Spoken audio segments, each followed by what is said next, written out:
Hey guys, welcome back to my channel. तो आज के इस वीडियो में मैं आपको एक्सप्लेन करने वाली हूँ 2026 में ही मूवी चोर की दाढ़ी में तिनका। तो चलिए विदाउट वेस्टिंग टाइम मूवी का एक्सप्लेनेशन स्टार्ट करते हैं। तो मूवी की शुरुआत में हमें आदर्श नाम के एक एमएलए को दिखाया जाता है जो कि इंटरव्यू में अपोजिट पार्टी के नेता के बारे में बातें कर रहा था। जिसके बाद हम रमेश नाम के एक बंदे को देखते हैं जो अपनी वाइफ प्रभा के साथ एक चौल में रहता है। रमेश की वाइफ प्रेग्नेंट है और उसका 9वां महीना चल रहा था। तो वही रमेश अपनी वाइफ से बहुत ज़्यादा प्यार करता है और शायद वो नाइट शिफ्ट में काम करता है, जिसकी वजह से वो रात पर काम पर जाने के लिए तैयार हो जाता है। रमेश की वाइफ उसे टिफिन देती है। साथ ही हम देखते हैं कि रमेश के पास एक डॉग है जो कि उसे बिल्कुल भी पसंद नहीं था, बट उसकी वाइफ के कहने पर उसने उस डॉग को अपने पास रख लिया था। अब रमेश टिफिन वगैरह पैक करके अपने काम पर निकल जाता है। जिसके बाद हम इंस्पेक्टर जेम्स को देखते हैं, जिसके सीनियर उसे काफी ज्यादा डांट लगाते हैं क्योंकि आज तक जेम्स ने एक भी केस सॉल्व नहीं किया था। यहाँ तक कि मिनिस्टर का कुत्ता खो गया था, उसे भी जेम्स ढूंढ नहीं पाया था। अब इस तरह से डांट खाने के बाद जेम्स वहां से निकल जाता है क्योंकि उसकी आज नाइट ड्यूटी थी पेट्रोलिंग की। दूसरी तरफ हम रत्ना को देखते हैं जो कि एक एक्ट्रेस होने के साथ साथ सिंगर भी है। रत्ना का एक्चुअली आदर्श के साथ अफेयर चल रहा था, जबकि आदर्श की शादी हो चुकी थी और आदर्श की वाइफ का नाम है अंजलि जो कि सीएम की बेटी है। अब साफ बात है कि आदर्श ने अंजलि से शादी बस पॉलिटिक्स में आने के लिए की थी, बाकी उसे अंजलि से कोई प्यार नहीं था। वो पूरी तरह से रत्ना पर लट्टू था। आज आदर्श ने अंजलि से झूठ बोला था कि वो दिल्ली जा रहा है, लेकिन आज रात वो रत्ना के साथ अपने फार्म हाउस पर जा रहा था ताकि उसके साथ वहां पर रात बिता पाए। अब ये फार्म हाउस भी आदर्श के ससुर ने उसे दिलवाया है। अब अंजलि जेम्स को जानती थी, इसलिए वो जेम्स से कहती है कि वो पता लगाए कि आदर्श सच में एयरपोर्ट गया है या नहीं। अब आदर्श अपने घर से लाल गाड़ी में निकला था, जिसकी वजह से जेम्स भी उस कार को फॉलो करने लगता है। बट आदर्श बीच रास्ते में कार चेंज कर देता है, जिसके बारे में जेम्स को पता नहीं चलता और वो कंटिन्यूसली लाल कार को फॉलो करने लगता है जो कि एयरपोर्ट की तरफ ही जा रही थी। ये देखकर जेम्स अंजलि को कॉल करके बताता है कि आदर्श एयरपोर्ट पर ही गया है। जिसके बाद हम आदर्श को देखते हैं जो एक होटल में आता है और वहां पर पीछे से एयरपोर्ट का साउंड प्ले करता है। जिसके बाद वो अंजलि को कॉल करके बताता है कि वो एयरपोर्ट पहुंच चुका है। एक्चुअली आदर्श को पता था कि अंजलि उसके ऊपर नजर रख रही है और इसी वजह से उसने ये सब कुछ प्लान किया था ताकि अंजलि को उसके ऊपर बिल्कुल भी डाउट ना हो। जिसके बाद हम रमेश को देखते हैं जो अपने काम पर जा रहा था। तब वो देखता है कि एक आदमी ने गलती से एक लेडी की कार का एक्सीडेंट कर दिया था, जिसकी वजह से वो लेडी गुस्सा हो जाती है और उस आदमी के कार के हेडलाइट्स को फोड़ देती है। एक्चुअली ये कोई और नहीं बल्कि अंजलि थी। अब ये सब देखकर रमेश आगे बढ़ जाता है। जिसके बाद वो एक खाली पड़े फार्म हाउस में पहुंचता है और उसके अंदर चोरी से घुसता है। जिसके बाद हमें पता चलता है कि एक्चुअली रमेश एक चोर है और वो हर रोज अलग अलग जगह पर जाकर चोरी किया करता था। अब रमेश जल्दी से इस घर के बेडरूम में आ जाता है। जिसके बाद वो वहां के लॉकर को ओपन करता है तो देखता है कि उसमें काफी सारे पैसे और गहने थे। अब ये देखकर रमेश काफी खुश होता है। जिसके बाद वो अपने बैग से डायरी निकालता है जिसमें उसने लिखा था कि उसे कितने पैसों की जरूरत है। अब उसे पता चलता है कि डिलीवरी के बाद उसे 87,145 रुपीज की जरूरत थी।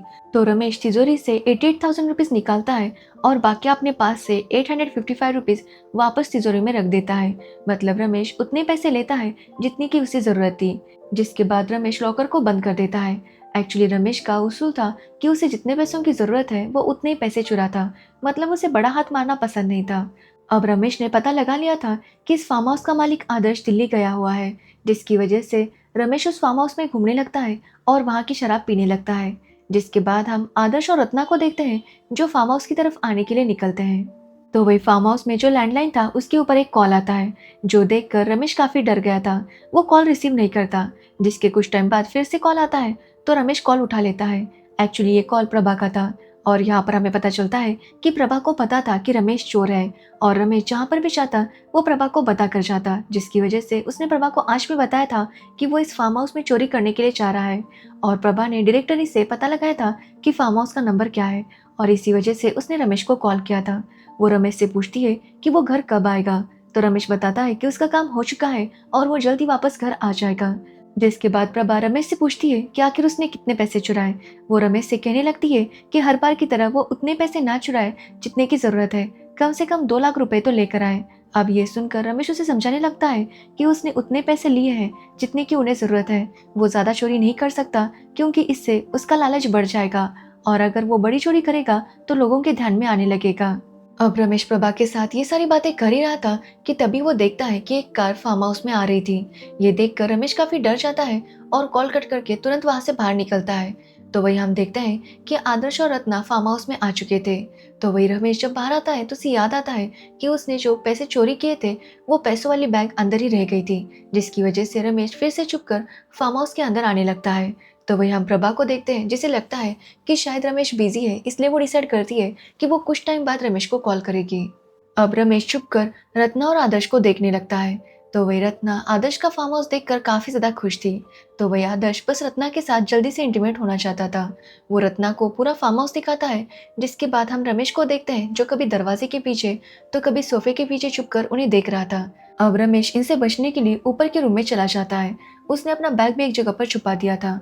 जिसके बाद हम रत्ना को देखते हैं, जो उसी रूम में फ्रेश होने के लिए आती है। अब फ्रेश होने के बाद रत्ना जब नीचे आती है तो आदर्श ने उसके लिए सरप्राइज प्लान किया था, क्योंकि 12 बज चुके थे और आज रत्ना का बर्थडे था, जो देखकर रत्ना काफी ज्यादा खुश होती है। इस दौरान दोनों वाइन पीने लगते हैं। तब बातों बातों में रत्ना बताती है कि उसका जो हस्बैंड है वो काफी ज्यादा गुस्से वाला है। उसे रत्ना का डांस या फिर सिंगिंग करना बिल्कुल भी पसंद नहीं है। अब रमेश उनकी सारी बातें सुन रहा था।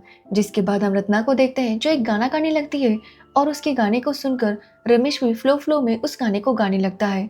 जो आवाज सुनकर आदर्श समझ जाता है कि जरूर फार्म हाउस में कोई है, इसलिए वो गन लेता है और हर जगह चेक करने लगता है।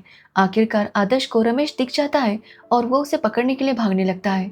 तो वही रमेश भी वहां से भाग रहा था और इसी चक्कर में वो स्विमिंग पूल में जाकर गिर जाता है। आदर्श उसे बाहर निकालता है और गन पॉइंट पर रखकर पूछता है कि तुम कौन हो। अब रमेश उसे सब कुछ बता देता है कि वो एक छोटा सा चोर है और वो यहाँ पर चोरी करने के लिए आया था। साथ ही वो बताता है कि उसने अपने ज़रूरत के हिसाब से यहाँ पर 87,145 रुपीज़ की चोरी की है। साथ ही वो बताता है कि उसकी वाइफ प्रेग्नेंट है, इसलिए उसे पैसों की ज़रूरत थी। अब ये सब सुनने पर पहले तो रत्ना काफ़ी हंसने लगती है, क्योंकि उसे लगता है कि कोई चोर इतना ईमानदार कैसे हो सकता है। बट बाद में उसे लगता है कि शायद ये अंजलि का जासूस होगा और इसी वजह से वो आदर्श से गन लेती है और रमेश के ऊपर गोली चलाती है। अब रत्ना का निशाना चूक जाता है, जिसके बाद आदर्श भी रत्ना से गन ले लेता है। जिसके बाद रमेश दोनों से कहता है कि वो उसे छोड़ दे, वो उनके बारे में किसी को भी नहीं बताएगा। कि तभी फिर से कॉल आता है और ये देखकर रमेश कहता है कि जरूर उसकी वाइफ प्रभा का कॉल होगा। वो उसे स्पीकर पर रखने के लिए कहता है। जिसके बाद आदर्श ऐसा ही करता है तो सच में प्रभा का कॉल था। एक्चुअली रमेश अभी तक घर नहीं आया था, जिसकी वजह से प्रभा को उसकी चिंता हो रही थी और इसलिए वो खुद यहाँ पर आने के लिए निकल रही थी। अब रमेश उसे समझाता है कि वो यहाँ पर ना आए, बट प्रभा उसकी बात नहीं सुनती। बट प्रभा कॉल कट कर देती है कि तभी डोरबेल बजती है, क्योंकि वहां पर अंजलि आ गई थी। ये देखकर आदर्श काफी डर जाता है, क्योंकि अब वो पकड़ा जाने वाला था। इसलिए वो रत्ना और रमेश से कहता है कि वो दोनों हस्बैंड वाइफ होने का नाटक करे और इसके बदले वो रमेश को काफी सारे पैसे देगा और उसकी वाइफ की सारी जिम्मेदारी उठाएगा। अब ये सुनने के बाद रमेश और रत्ना इसके लिए मान जाते हैं, क्योंकि उनके पास कोई दूसरा ऑप्शन नहीं था। अब आदर्श दरवाजा खोलता है तो उसके सामने अंजलि थी। अंजलि आदर्श से पूछती है कि वो तो एयरपोर्ट पर गया था ना, तो फिर वो यहाँ पर क्या कर रहा है। साथ ही वो आदर्श से कहती है कि उसे एहसास हो गया था कि शायद आदर्श यहीं पर होगा और इसी वजह से वो यहाँ पर आ गई और आदर्श यहाँ पर सच में था। जो सुनकर आदर्श अंजलि से कहता है कि वो एयरपोर्ट पर गया था और वहाँ पर उसकी मुलाकात मिस्टर एंड मिसेस रत्नाकर से हुई। ये दोनों काफ़ी बड़े लोग हैं और उसे पता चला कि आज मिसेस रत्नाकर का बर्थडे था, जिसकी वजह से ये दोनों काफ़ी परेशान थे। तो वो इन्हें फार्म हाउस पर लेकर आया और यहाँ पर उसने ये सारी अरेंजमेंट कर दी ताकि ये दोनों अपना क्वालिटी टाइम स्पेंड कर सके। अब ये सब सुनने के बाद अंजलि को आदर्श की बातों पर थोड़ा डाउट होने लगता है। जिसके बाद रमेश और रत्ना को आदर्श ऊपर लेकर जाता है ताकि उन्हें अच्छे कपड़े पहनाकर रेडी कर सके, ताकि दोनों करोड़पति लगे। इसी बीच अंजलि जेम्स को कॉल करके कहती है कि तुम्हारी खबर गलत थी, आदर्श दिल्ली नहीं गया बल्कि वो यहाँ पर फार्म हाउस पर है। जो सुनकर जेम्स भी काफी शॉक था। वो अंजलि से कहता है कि अब चाहे जो भी हो जाए, अब वो उससे मिलने के लिए जरूर आएगा। आज का प्रोग्राम उनका था, इसलिए वो उसके साथ टाइम स्पेंड करके रहेगा और आदर्श इसे खराब नहीं कर सकता। ये बोलकर वो कॉल कट कर देता है।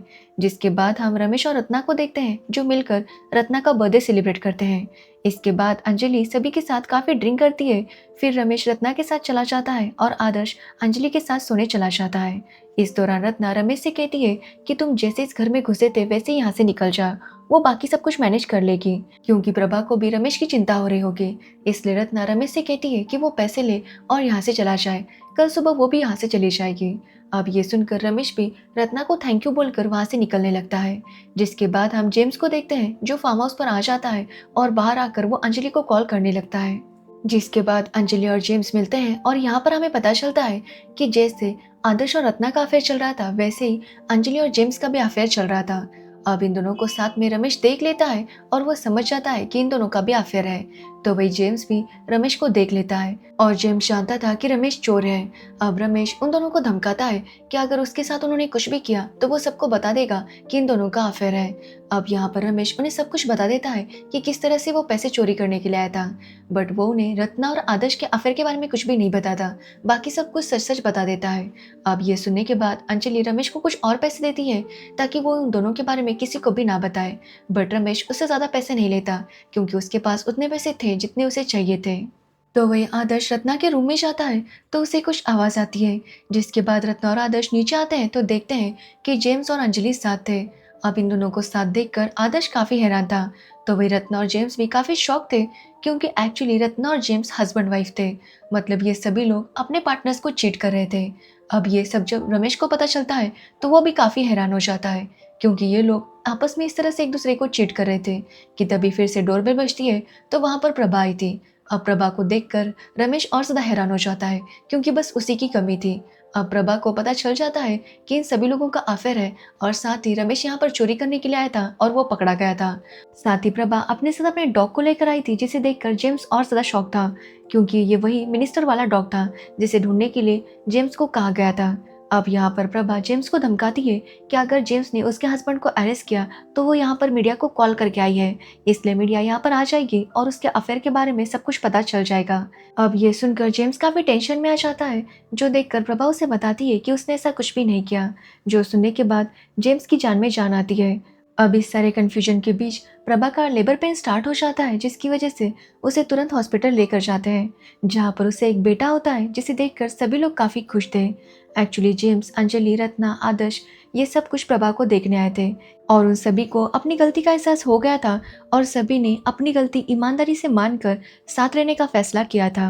बाकी रमेश और प्रभा भी इस बच्चे के आने की वजह से काफ़ी ज़्यादा खुश थे क्योंकि रमेश को आदर्श ने और अंजलि ने माफ़ कर दिया था और इसी के साथ ये मूवी एंड हो जाती है। तो ये थी चोरी का मामला मूवी की स्टोरी। इस तरह की सेम स्टोरी एक मराठी मूवी की है जिसका नाम है चोरीचा मामला, एंड उसका एंड ना काफ़ी ज़्यादा इंटरेस्टिंग था क्योंकि उस मूवी में ना हमें ये बताया गया है कि रमेश की वाइफ प्रभा का भी एक पास्ट था जो कि आज तक उसका इंतज़ार कर रहा था। सो उस मूवी का एंड मुझे ज़्यादा फनी लगा था।